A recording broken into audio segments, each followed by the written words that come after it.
रही है हमारे इंसान जो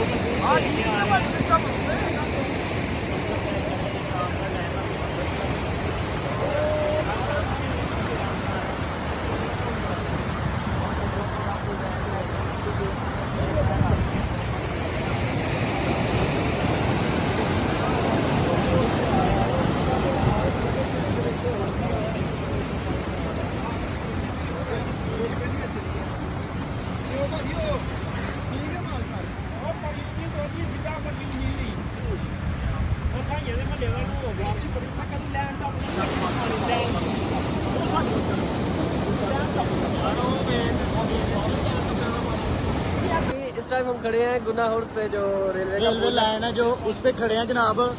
और सुबह से लेके अभी तक हम देख रहे हैं, 3 दफ़ा आ चुके हैं यहाँ पे, और पानी का बहाव इतना तेज़ है कि सुबह से लेके अभी तक कोई फ़र्क नहीं आया। बाकायदा जब सुबह हम आए थे ना जिस टाइम, तब ये पटरी को टच नहीं था हो रहा, पानी कम था, पानी ज़रा बहाव इसका तेज़ ही था मगर पानी कम था। जैसे जैसे रात होती जा रही है पानी का बहाव इतना ज़्यादा तेज़ हो गया है कि पटरी को पानी टच हो के फिर आगे गुजरा। और गाँव की सूरत हाल चेक करें हमारे गाँव, ये सामने गाँव है हमारा।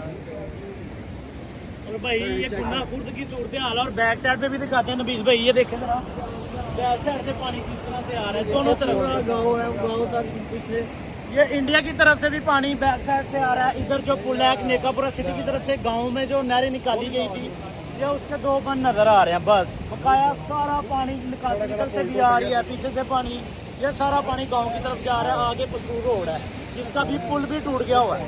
हमने इतने सालों में अपनी लाइफ में कभी इतना बड़ा सैलाब या इतनी बड़ा ज़्यादा पानी है नहीं देखा।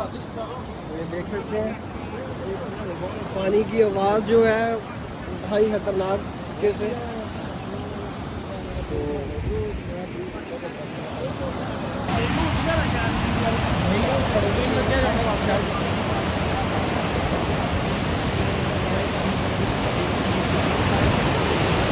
काफ़ी हद तक पानी से जुड़ी